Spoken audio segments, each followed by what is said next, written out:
महाराष्ट्र के 2024 विधानसभा की summarised version में आपका स्वागत है। पिछले 5-6 महीनों की एक समरी हम देखेंगे। 2024 में महायुति और महाविकास आघाड़ी किसकी होगी जीत और किसकी होगी हार, किन किन लोगों ने अपने मुद्दों पर खरे उतरने की है बात। क्योंकि भारतीय जनता पार्टी 148 सीट पर चुनाव लड़ रही है, शिंदे जी की शिवसेना 80 सीटों पर और अजित पवार जी की एनसीपी 53 सीटों पर चुनाव लड़ रही है।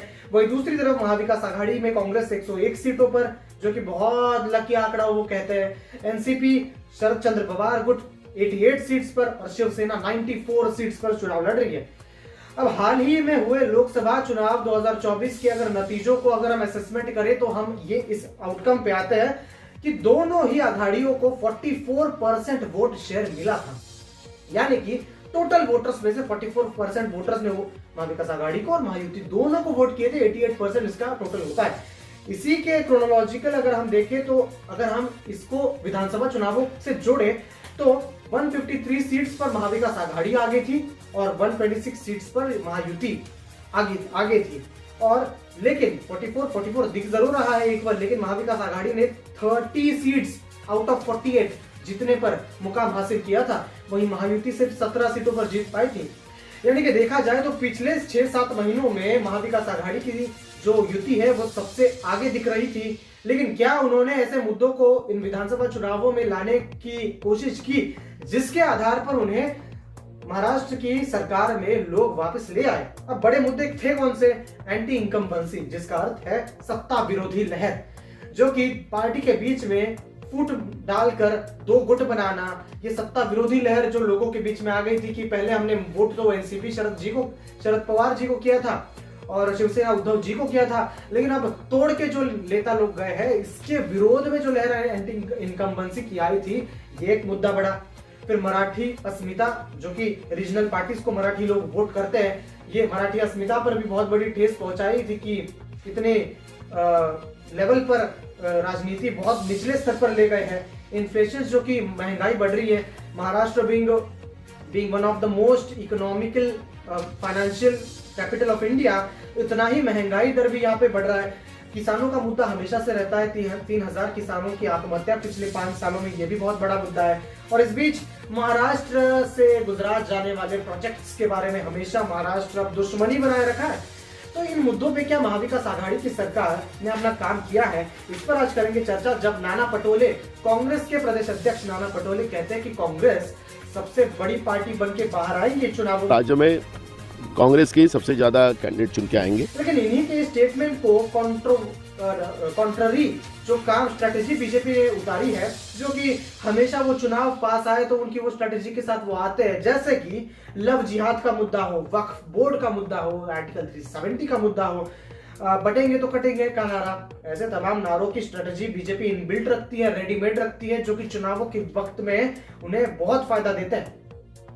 इस बीच दोनों ही आघाड़ियों के द्वारा इन्फ्लेशन, अनएम्प्लॉयमेंट, बेरोजगारी हो, इंफ्रास्ट्रक्चर हो या फिर महंगाई हो, इन मुद्दों को बहुत अच्छी तरीके से इग्नोर कर दिया गया है। अब ये जनता तय करे कि उन्हें कौन से मुद्दे जरूरी हैं, क्या बटेंगे या कटेंगे इंपॉर्टेंट है या फिर अनएम्प्लॉयमेंट, बेरोजगारी इंपॉर्टेंट है। अब लेकिन ये जो बीजेपी का फॉर्मूला है वो काम करता जरूर दिख रहा है, क्योंकि ये सिर्फ नारे नहीं है जो बीजेपी उतारती है। अब जब इलेक्शंस के डेट जारी होने थे अगस्त के महीने में, तब इलेक्शन कमीशन ने यह कह के इलेक्शंस को आगे ढकेल दिया महाराष्ट्र की कि जम्मू कश्मीर में इलेक्शंस होने तो सिक्योरिटी की डिप्लॉयमेंट जम्मू कश्मीर में लगने वाली है। अब एक बात बताइए, जब प्रधानमंत्री नरेंद्र मोदी जी और भारतीय जनता पार्टी का वो एक सपना है कि वन नेशन वन इलेक्शन का जो सपना है, अगर आप 3 राज्यों में एक साथ चुनाव नहीं ले सकते तो ये जो सपना है आपका वन नेशन वन इलेक्शन का, वो सवालों के घेरे में नहीं आ जाता। लेकिन बहरहाल भारतीय जनता पार्टी ने इन डिलेड चुनावों को कैसे आपदा को अवसर में कन्वर्ट करें, इसके बारे में सोचना शुरू कर दिया। तो तुरंत इलेक्शन डेट जब डिले हुई, उससे पहले बीजेपी ने 31 जुलाई को मुख्यमंत्री अन्नपूर्णा योजना के तहत 3 एलपीजी सिलेंडर्स मुफ्त में देने का वादा किया। अब जब ये मुफ्त में देने का वादा किया और उसको एक महीने बाद उनको ये पता चला कि शायद ये स्कीम ज्यादा हेल्प ना करे हमें वोट शेयर को बढ़ाने के लिए, तो तुरंत ही उन्होंने सबसे बड़ा ब्लॉकबस्टर जारी कर दिया। लाडकी बहन योजना के तहत 1500 1,500 रुपए हर महिला के खाते में हर महीने डालने का वादा बीजेपी ने चुनावों की डेट जारी होते ही ये लॉन्च कर दिया, जो कि एक सबसे बड़ा ब्लॉकबस्टर के तौर पे उभरता दिख रहा है। अब सवाल यह आता है कि क्या ये योजना काफी रहेगी पिछले 5 सालों के एंटी इनकम्बेंसी और सत्ता विरोधी लहर को छुपाने के लिए? बहरहाल ये इतना इंपॉर्टेंट नहीं है, ऐसा उन्हें लगता है, क्योंकि उनको तो तमाम नारों के उस पर ज्यादा प्यार है। अब लाड़की बहन योजना को अमल में लाने के लिए जो 1,500 रुपए हर एक महिला के खाते में जाएंगे, उसके लिए पैसा कहां से आएगा? तो बता दें कि महाराष्ट्र के ऊपर अब 7 लाख करोड़ रुपए का कर्जा है, जो कि सिर्फ लाड़की बहना के लिए 1.5 लाख रुपए ऊपर से लाए गए, जो कि 6 लाख था, जो कि अभी 7 लाख हो चुका है। ये इंडिया टुडे ग्रुप के सर्वे के अनुसार बेरोजगारी दर 25% है महाराष्ट्र में। 25% यंग जनरेशन अनएम्प्लॉयड है।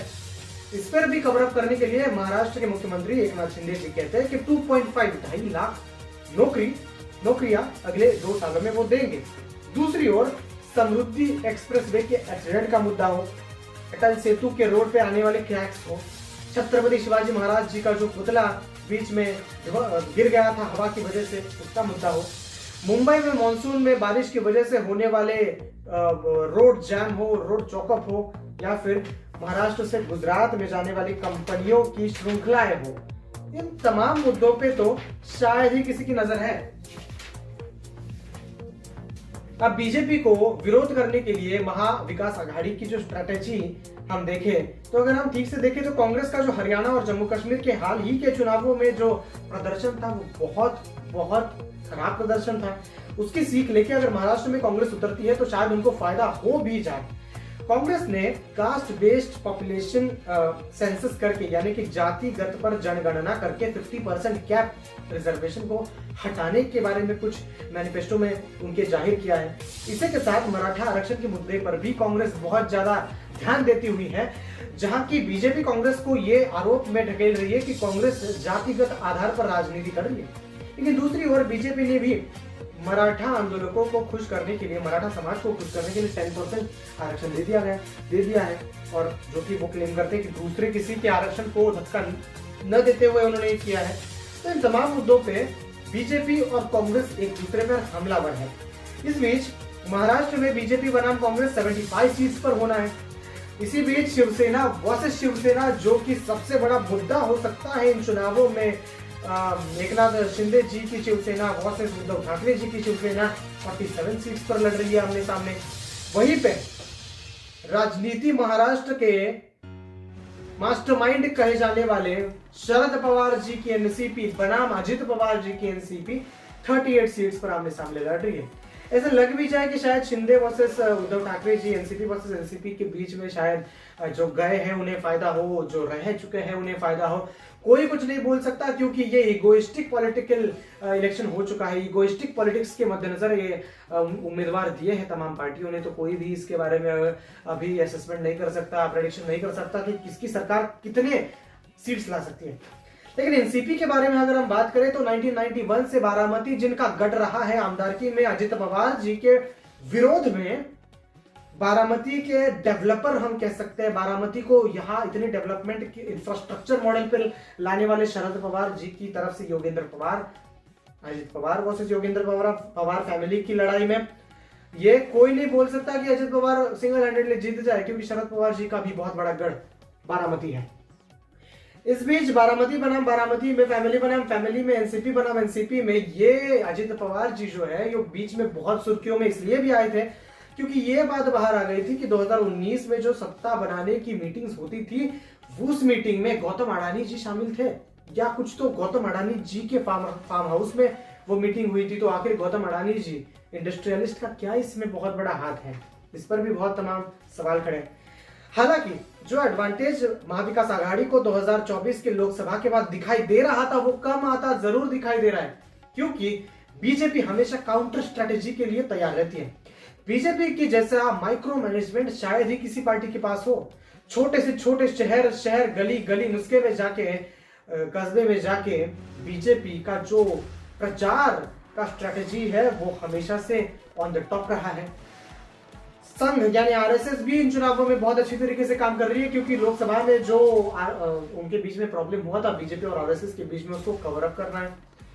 फ्री के सिलेंडर्स देना, ब्लॉकबस्टर वाली लाड़की बहन जारी करना, ये हमेशा से बीजेपी की स्ट्रेटेजी दूसरे राज्यों में भी रही है। हरियाणा में वही किया उन्होंने, यहाँ पर भी वही कर रहे हैं।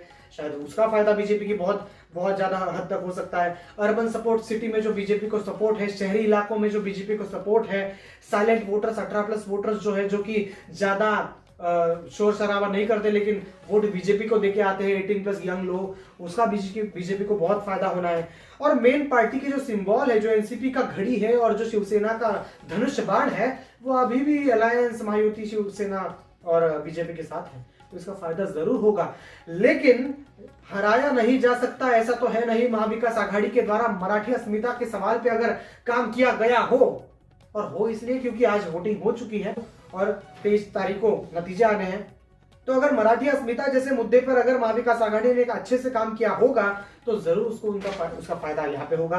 गुजरात में जाने वाले प्रोजेक्ट से जो महाराष्ट्र में बेरोजगारी बढ़ रही है, उस पर अगर महाविकास आघाड़ी ने काम किया होगा, उस पर प्रचार किया होगा, सवाल खड़े किए होंगे, तो जरूर फायदा उन्हें होता दिखाई देगा। और बीजेपी में अंदरूनी जो प्रॉब्लम्स है, एनसीपी उनके साथ अलायंस में आने के बाद बीजेपी के भी बहुत लोग खुश नहीं है, ये तो जग जाहिर है, इसका फायदा भी उन्हें हो सकता है।